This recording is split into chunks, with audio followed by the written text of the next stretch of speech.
아멘. 이 야고보 사도가 흩어져 있는 12지파에게 보낸 편지입니다. 그렇게 야고보서는 무엇보다 그 흩어져서 고난당하며 아파하는 그들을 위로하는 편지라고 할 수 있습니다.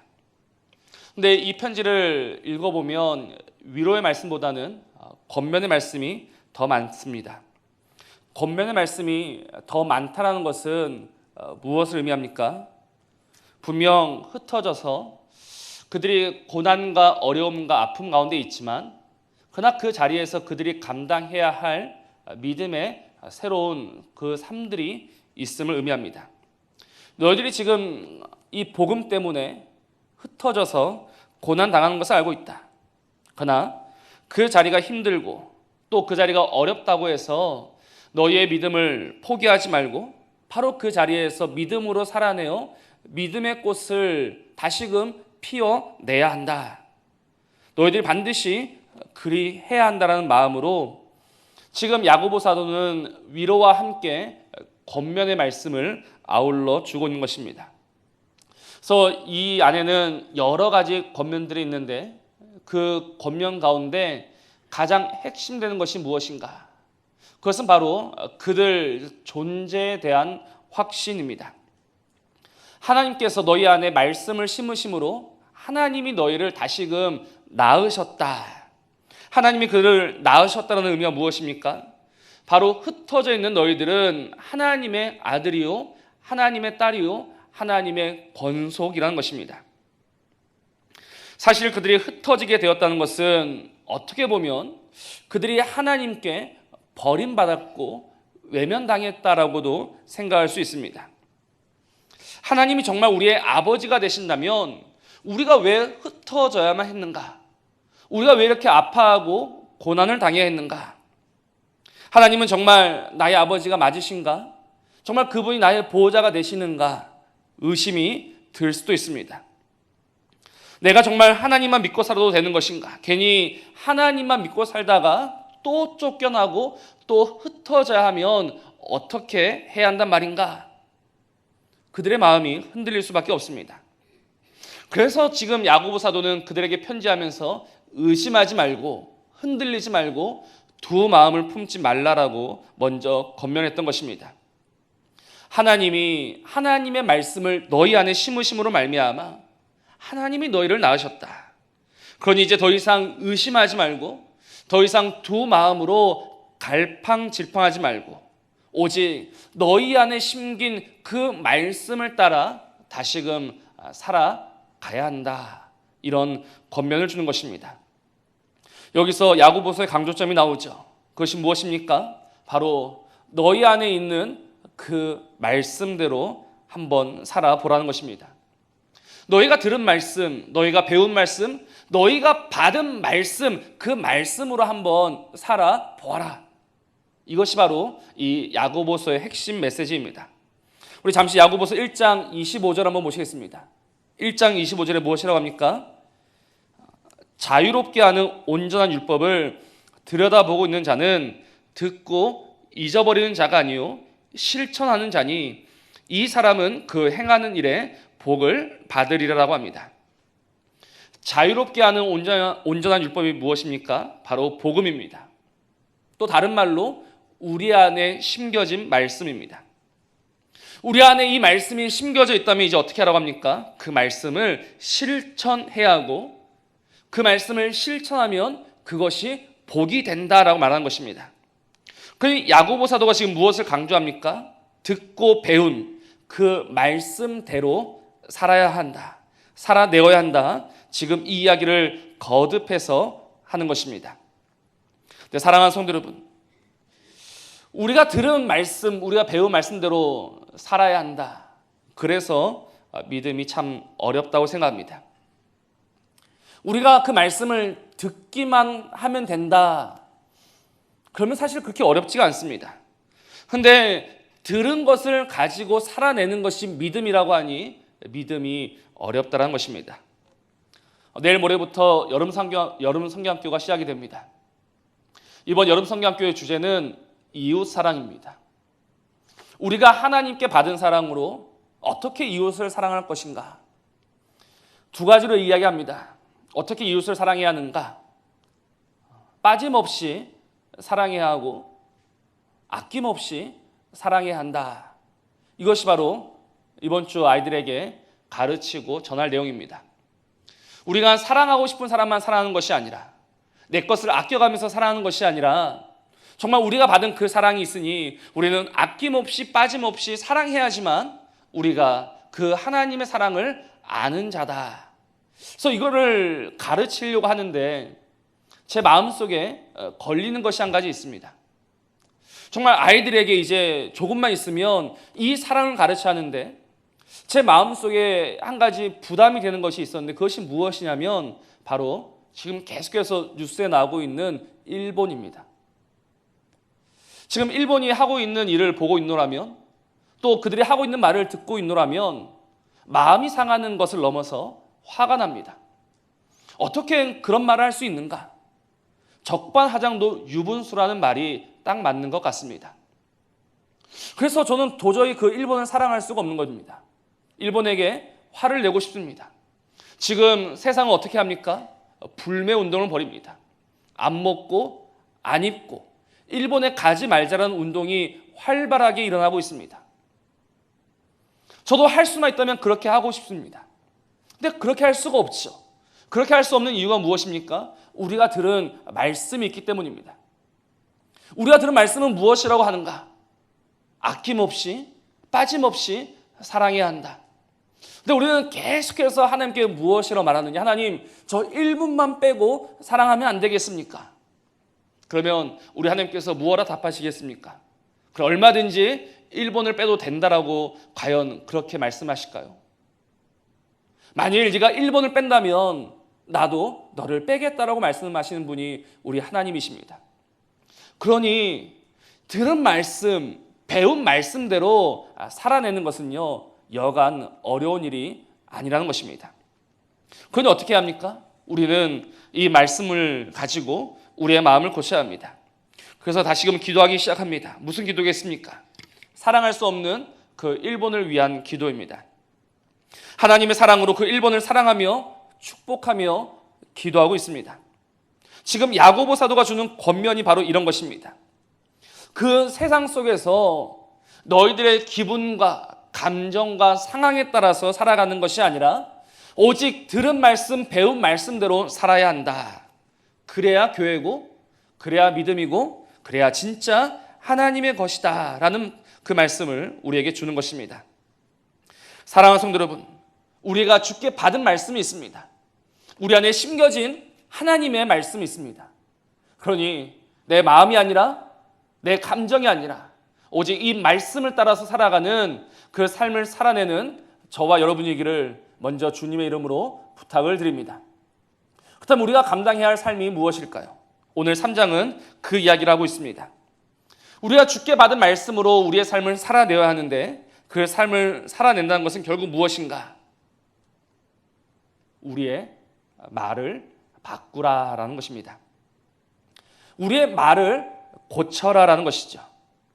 그리고 이 말을 고치지 못한다면 계속해서 이 말로 거친 말, 쓴 말, 아픈 말을 쏟아낸다면 믿음이 아니다. 이렇게 말씀하고 있습니다. 지금 믿음의 삶을 이야기하면서 갑자기 말을 고치라고 하는 이유가 무엇입니까? 오늘 이것을 이해하는 것이 너무나도 중요합니다. 보십시오. 오늘 설교 제목이 말씀과 말입니다. 하나님이 오늘 우리 안에 말씀을 심으셨습니다. 그래서 우리 안에는 말씀이 있습니다. 근데 그 말씀이 이제 우리 밖으로 나오게 되죠. 어떻게 그 말씀이 우리 밖으로 나오게 됩니까? 참 여러 가지 방법으로 나올 수 있지만 가장 주된 방법은 바로 우리의 입술과 우리의 혀에서 나오는 그 말을 통해서 하나님의 말씀이 보여지고 나타난다는 것입니다. 근데 지금 우리의 입에서는 어떤 말들이 나오고 있습니까? 오늘 하루 우리는 우리의 혀를 가지고 어떤 말들을 했습니까? 하나님이 분명 우리 안에 말씀을 심으셨는데 그 말씀 어떤 말씀입니까? 분명 그 말씀은 살리는 말씀입니다. 그러면 우리 입에서 나오는 말도 살리는 말이어야 하죠. 하나님이 우리 안에 주신 말씀은 위로의 말씀이었습니다. 그러면 우리 안에서 나오는 말도 어떤 말이어야 한다? 위로의 말이 되어야 한다는 것입니다. 하나님의 말씀, 우리를 고치고 새롭게 하는 그런 말씀이었습니다. 그러면 우리 안에서 나오는 말도 고치고 새롭게 하는 그런 말들이 나와야 한다는 것입니다. 근데 오늘 우리 입에서 나오는 말들은 어떤 말들입니까? 정말 오늘 우리 입에서 나오는 말은 살리는 말이었고 위로하는 말이었고 고치는 말이었는가? 우리는 우리의 말을 알고 있습니다. 오늘 우리의 말은 정말 그 하나님의 말씀을 온전히 담아내지 못하고 있습니다. 성경은 이 일을 가리켜서 이상하다라고 합니다. 왜냐하면 우리 안에 들어온 것과 나가는 것이 달라서 그렇습니다. 오늘 야고보 사도가 12절에서 무엇이라고 합니까? 내 형제들아, 어찌 무화과 나무가 감람 열매를, 포도나무가 무화과를 맺겠느냐라고 합니다. 농부는 무화과를 심었습니다. 그런데 어찌 거기에서 감람나무 열매가 나올 수 있겠습니까? 포도를 심으면 포도가 나와야 하거늘 어떻게 무화과가 나올 수 있느냐는 것입니다. 하나님이 우리 안에 말씀을 심으셨다면 우리 입에서 나오는 말도 응당 그 말씀을 닮았고 그 말씀을 듬뿍 담아낸 말이어야 하거늘 왜 우리의 말은 그 하나님의 말씀과는 너무나도 동떨어진 말이냐라는 것입니다. 이는 정말로 중요한 문제입니다. 하나님의 말씀이 심기어졌다고 하는 저와 여러분들의 입에서 나오는 그 말이 여전히 거칠고 여전히 사납고 여전히 파괴적이라면 우리 안에 하나님의 말씀이 심겨졌다라고 할 수 있는가? 그럴 수 없다는 것입니다. 너무나 당연한 이치이지 않습니까? 우리는 우리 입에서 나오는 것으로 우리 안에 무엇이 있는지를 알 수 있는 것입니다. 그래서 야고보 사도는 또 이야기하기를 이것으로 우리가 주 아버지를 찬송하고 또 이것으로 하나님의 형상대로 지음을 받은 사람을 저주하나니 한 입에서 찬송과 저주가 나온도다. 내 형제들아, 이것이 마땅하지 아니하다라고 하는 것입니다. 있을 수가 없다는 것이죠. 어찌 한 입에서 찬송과 저주가 함께 나올 수 있는가? 우리는 오늘 이 야고보의 권면을 새겨 들어야 합니다. 오늘도 내가 무심코 내뱉은 말 한마디가 하나님과 나 사이에는 아무 관계도 없다라는 것을 그 무엇보다도 강력하게 증언하고 있습니다.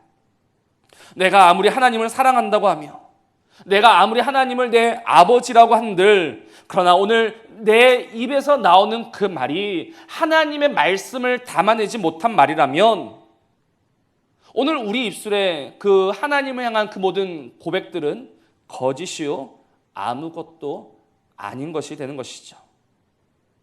그래서 우리는 무엇보다 오늘 말씀을 따라서 우리의 말을 바꿔야 합니다. 내 안에 정말 하나님의 말씀이 심겨져 있다면 우리는 우리의 말을 주의 깊게 살피며 바꿔야 합니다. 많은 사람들이 내 입에서 무슨 말이 나오는지를 모르고 있습니다.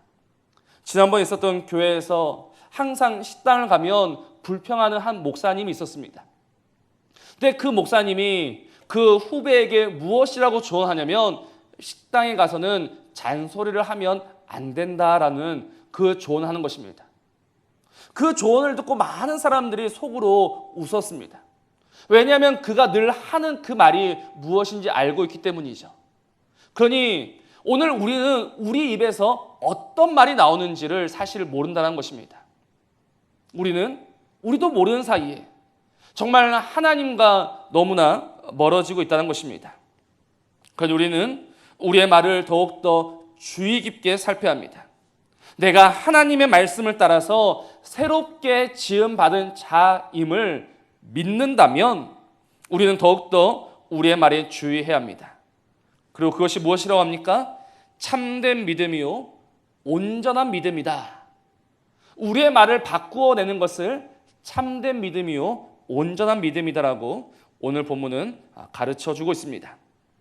오늘 2절 한번 보실까요? 2절 말씀을 보시면 우리가 다 실수가 많으니 만일 말에 실수가 없는 자라면 온전한 사람이라 능히 온몸도 굴레 씌우리라라고 합니다. 말에 실수가 없는 사람을 가리켜서 온전한 사람이라고 합니다. 근데 이 온전한 사람이라는 말은 1장 4절에도 나옵니다. 근데 그때는 누구를 가리켜서 온전한 사람이라고 하는가? 분명 믿음의 여러 시험을 당하지만 그 믿음 가운데 인내하고 인내를 온전히 이룬 자를 가리켜서 온전한 사람이라고 합니다. 그러니 이 믿음의 결과가 온전함인데 지금 3장에서는 이 말에 실수가 없는 자가 온전한 사람이다. 그러니까 이 말은 어떤 의미겠습니까? 믿음이 좋으면 그 말이 달라지고 바뀌고 새롭게 되었다는 것입니다. 그러니 우리는 우리의 믿음으로 정말 다른 그 무엇을 바꿀 것이 아니라 결국 우리 입에서 나오는 말 한마디를 바꿀 수 있는 그런 믿음의 실력이 있어야 하는 것입니다. 그래서 야고보 사도는 또 무엇이라고 권면합니까? 선생이 많이 되지 말라라고 합니다. 왜 선생이 많이 되지 말라라고 합니까? 선생은 가르치는 자입니다. 근데 가르치는 자가 그 가르친 대로 살 수만 있다면 그 자리는 참으로 영광스러운 자리요 복된 자리죠. 그러나 그렇게 살지 못한다면 오히려 더 큰 심판을 받을 자리이기 때문에 선생이 많이 되지 말라라고 권면하는 것입니다. 그만큼 말과 행함이 하나가 되는 것은요 쉬운 일이 아닙니다. 어려운 일입니다. 그래서 우리는 이 문제가 어렵다라고 해서 그냥 덮어놓고 지나갈 수가 없습니다. 왜냐하면 이 문제는 앞서 말씀드린 것처럼 결국 우리 믿음의 문제이기 때문입니다. 우리는 어떤 사람을 보고 믿음이 좋다라고 합니까? 어떤 사람이 교회에서 요구하는 여러 신앙 활동들을 열심히 합니다. 그래서 복을 받아서 정말 사업이 잘 되고 자녀가 잘 되고 건강이 좋아지고 모든 문제가 해결된 그 사람을 보고 있으면 우리는 그 사람은 참 믿음이 좋다라고 말을 하곤 합니다. 근데 오늘 말씀은 그런 것으로 우리의 믿음을 판단하고 우리의 믿음을 재단하는 것이 아니라 결국 우리의 믿음을 좋은 믿음이다, 나쁜 믿음이다라고 판단하는 기준은 우리의 말이라는 것입니다. 우리가 말한 만큼 살 수 있는가? 그러면 그 사람은 온전한 사람이요, 믿음이 좋은 사람이요. 그렇지 않다면 말과 삶이 다르다면 그 사람은 온전치 못한 자요, 결국 믿음이 없는 자다라는 것이죠. 우리는 정말 이 말과 우리의 삶이 늘 일치될 수 있도록 힘을 내어야 합니다. 제가 고신대학교 학부 시절에 친구들하고 자취를 한 적이 있습니다. 그래서 모두 전도사였었는데 주일 밤이 되면 이제 교회에서 사역을 하다가 다 모여서 교회 이야기들을 하곤 했습니다. 근데 유독 그 교회 이야기를 나누다 보면 늘 표정이 어두워지는 한 명의 친구가 있었습니다. 그 친구는 당시 정말 부산에서 세 손가락 안에 드는 큰 교회의 전도사였습니다. 근데 다른 친구들은 정말 교회 이야기를, 사역 이야기를 웃으면서 기뻐하면서 이야기하는데 유독 이 친구만큼은 그 말을 하지 못하는 것입니다. 그래서 사정을 들어보면 그 교회는 이제 주일 사역이 다 끝나고 나면 바로 퇴근하는 것이 아니라 반드시 교육자들이 다 모여서 회의를 하고 이제 퇴근을 합니다. 근데 문제는 어디에 있냐면 바로 이 회의 시간에 있었던 것입니다. 그 회의 시간만큼 싸늘하고 차가운 분위기가 없다라고 합니다. 거친 말들이 거침없이 쏟아지고 정말 서류 뭉치가 날아다닌다라고 합니다. 심지어는 욕설까지 나온다라고 합니다. 그래서 그 어린 전도사가 그 회의 시간에 앉아 있다가 마음에 이상한 의심이 드는 겁니다.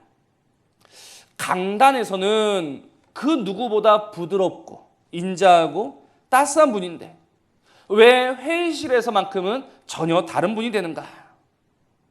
그때는 그저 어린 마음에 그냥 그분의 캐릭터가 그런 것을 어떻게 하겠느냐?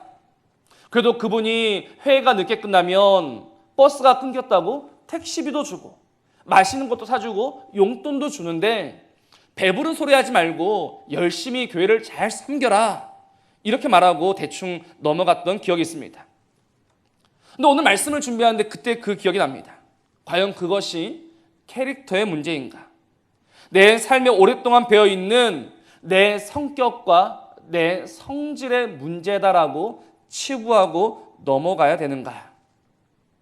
적어도 오늘 말씀은 그렇지 않다라고 합니다. 우리 안에 하나님의 말씀이 심겨져서 그 말씀을 따라서 새롭게 태어난 자라면 이게 원래 내 성격이야, 나는 원래 이래라고 말할 것이 아니라 우리는 그 말씀을 따라서, 믿음을 따라서 우리의 말을 힘써 고쳐야 하고 바꿔야 한다는 것입니다. 그래서 이 말이 바뀌지 않고 결국 거친 말들을 내뱉는 것은 결국 믿음이 없다는 것이요, 그 안에 하나님의 말씀이 심겨져 있지 않다라고 말할 수밖에 없다는 것이죠. 사랑하는 성도 여러분, 말은 내 성격의 문제가 아닙니다.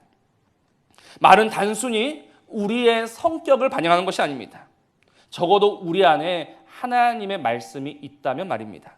말은 곧 우리의 믿음입니다. 우리 안에 하나님의 말씀이 있다면 우리는 그 말씀을 따라서 그 말씀을 닮은 살리는 말과 고치는 말과 위로하는 그런 말들을 해야 하는 것입니다. 그리고 야고보 사도는 단순히 정말 너희들의 말을 고쳐야 한다 이렇게만 권면하는 것이 아니라 우리가 왜 이 말을 고쳐야 하는가, 이에 대해서 조금 더 심오하게 접근하며 가르치고 있습니다. 오늘 6절 말씀 한번 보시겠습니다. 6절입니다. 혀는 곧 불이요 불의의 세계라. 혀는 우리 지체 중에서 온몸을 더럽히고 삶의 수레바퀴를 불사르나니 그 사르는 것이 지옥불에서 나느니라 라고 했습니다. 이 6절 말씀이 참 중요한 말씀입니다. 혀가 곧 불이라는 것은 바로 앞에 있는 5절을 보면 알 수 있습니다. 우리 입에서 나오는 말이 모든 것을 태워버립니다. 그래서 혀는 곧 불이라고 합니다. 근데 지금 그 혀가 무엇을 태우고 있느냐? 이 혀는 단순히 많은 나무를 태우는 것이 아닙니다. 지금 야고보 사도는 결국 우리의 입에서 나오는 그 말이 하나님이 지으신 모든 세계를 태우고 있다, 지금 이 말을 하고 있는 것입니다. 6절에서 불의의 세계라는 말은 좀 해석하기 어려운 말인데요, 이런 의미입니다. 불의합니다. 의롭지가 않습니다. 즉 모든 관계가 어그러져 있는 혼란스러운 그런 상황입니다. 세계는 말 그대로 세계, 세상을 의미합니다. 혀는 곧 불의한 세계다. 이 말은 혼란스럽고 어그러져 있는 세상을 말합니다. 그런데 지금 왜 그 세상이 혼란하고 어그러져 있는가? 하나님이 원래 그렇게 지으셨습니까? 하나님은 이 천지 만물을 지으실 때 모든 것을 질서 있게 지으셨습니다. 혼돈과 공허를 말씀으로 정리하신 분이 하나님이십니다. 그래서 하나님은 말씀으로 모든 것을 지으셨고 모든 만물의 질서를 부여하셨고 모든 것을 다스리셨습니다. 그래서 어떻게 되었습니까? 오늘 7절과 연관지어서 보면 모든 종류의 짐승과 새와 벌레와 바다의 생물들도 다 그 하나님 말씀의 지배를 받습니다. 그래서 하나님의 말씀 아래에 있으니 하나님이 이 세상을 보시면서 좋았더라라고 말씀하신 것입니다. 그런데 우리의 혀는 어떻습니까? 하나님이 지으신 이 모든 세계를 어지럽히고 혼란스럽게 만들며 태워버림으로 의의 세계를 불의의 세계로 만드는 것, 그것이 곧 우리의 혀라는 것입니다. 이 세상 모든 피조물이 하나님의 통치를 받고 있으나 그러나 유일하게 그 말씀의 통치에서 벗어난 것이 있는데 그것이 무엇이다? 저와 여러분의 혀, 입, 말이라는 것입니다. 그리고 우리의 말로 지금 하나님이 지으신 이 모든 세계를 불태우고 있다는 것입니다. 그래서 오늘 6절에서 삶의 수레바퀴를 불사른다 라고 말씀하는데, 이 삶이라는 말은 헬라어로 보면 창조된, 지어진 이런 것을 의미합니다. 그래서 하나님에 의해 창조된, 그래서 하나님의 질서를 따라 바퀴가 굴러가듯 잘 굴러가고 있었던 이 삶의 세상을 누가 불태우고 있는가? 저와 여러분이 불태우고 있고, 그것은 마치 지옥불을 보는 것과 같다. 이게 바로 6절의 의미입니다. 이 얼마나 무서운 일입니까? 이 얼마나 끔찍한 일이며 이 얼마나 심판받아 마땅한 일입니까? 저와 여러분이 누구이기에 감히 하나님이 지으신, 하나님이 아름답다고 하신 그 세상을 불사르며 어지럽힐 수 있단 말입니까? 하나님이 하나님의 세상을 불태운 자를 과연 내버려 두실까요? 하나님이 하나님의 세상을 혼란스럽게 만드는 자를 과연 내버려 두실 것이라 생각하십니까? 그러실 수가 없죠.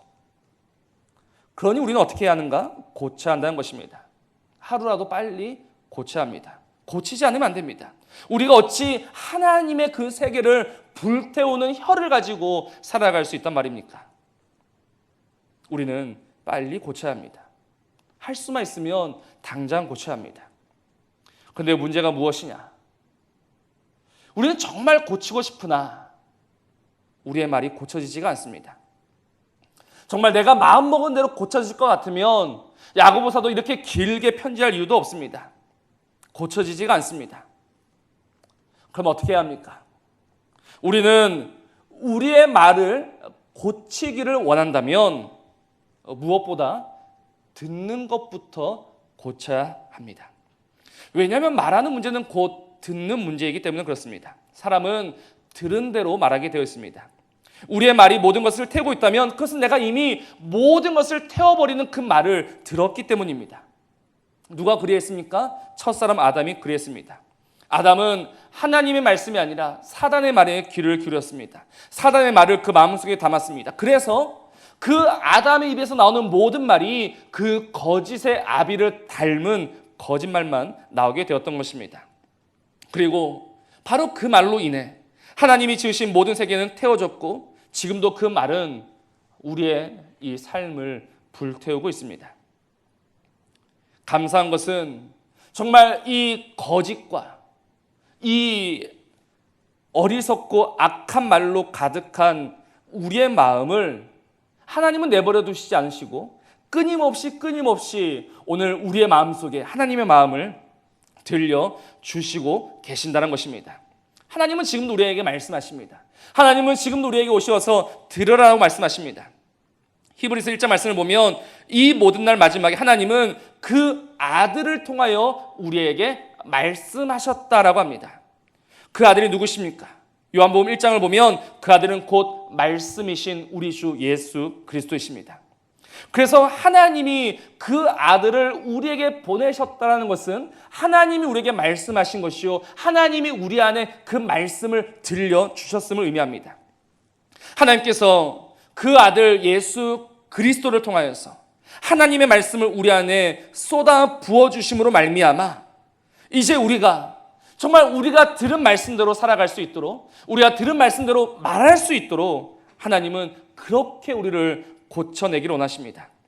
우리가 정말 그 하나님의 말씀을 몰라서 계속해서 세상을 불태우는 자, 하나님의 세계를 불태우는 자로 내버려 두지 아니하시고 하나님 우리에게 말씀하심으로 오늘 우리의 말을 통하여 다시금 이 세상을 회복시키시고 이 세상을 일으키시고 이 세상을 새롭게 하기를 원하신다는 것입니다.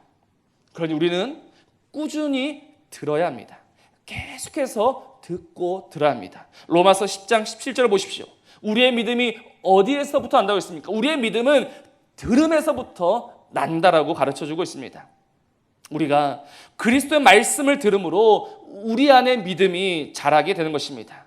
또 사람이 무엇으로 산다고 했습니까? 사람이 떡으로 사는 것이 아니라 하나님의 입으로 나오는 모든 말씀으로 산다라고 합니다.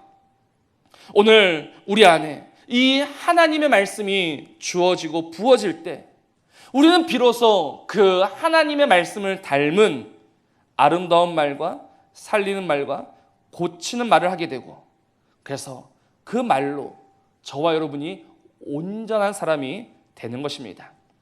그러니 무엇보다 하나님의 말씀을 많이 들으시고 들은 그 말씀을 따라서 더욱 아름다운 말을 하시고 살리는 말을 하시고 위로하는 말 하는 것에 힘을 내셔야 합니다.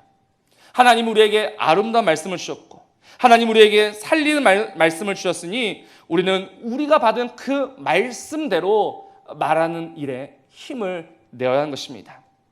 그러니 오늘 이 말씀을 기억한다면 무엇보다 집에 가셔서 정말 내 사랑하는 가족들에게 먼저 사랑한다, 고맙다, 축복한다라는 말을 한번 해보시지 않으시겠습니까? 정말 자녀가 멀리 있다면 전화를 해서 사랑한다, 고맙다, 축복한다. 이 얼마나 아름다운 말입니까? 요즘 저희 집 첫째와 둘째는 정말 쳐다보기만 하면 으르렁거립니다. 그 모습이 너무 보기 싫습니다. 그래서 한때는 매를 들기도 했습니다. 근데 지금은 그렇게 하지 않습니다. 지금은 계속해서 그 아이들을 볼 때마다 사랑한다, 사랑한다, 사랑한다 말해주고 있습니다.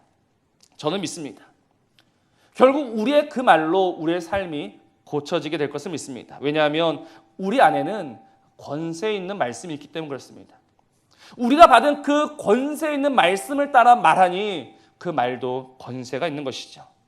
그 말씀의 권세가 먼저 나를 고쳤다면 이제 내 입을 통해서 나오는 그 말이 그를 고칠 것이고, 그 말씀이 나를 살려냈다면 우리 입에서 나오는 그 말이 그들을 살려낼 것이며, 그 말씀이 나를 위로했다면 우리 입에서 나오는 그 말이 그를 위로하게 되는 것입니다. 그러니 오늘 우리 입에서 나오는 그 말로 우리의 자녀가 살게 되고 우리의 가정이 살게 되며 또 우리가 속한 그 자리가 살게 된다면 이보다 귀한 일이 어디에 있고 이보다 아름다운 일이 어디에 있겠습니까? 그러니 우리가 받은 바 주의 말씀을 따라서 더욱 아름다운 말과 부드러운 말과 온유한 말을 힘쓰므로 무엇보다 믿음의 온전한 자가 되시고 또 그 말로 많은 이들을 위로하며 살리며 세워감으로 우리에게 그 말씀을 주신 하나님께 칭찬받고 인정받는 하나님의 자녀들이 되시기를 주님의 이름으로 축복합니다. 기도하시겠습니다.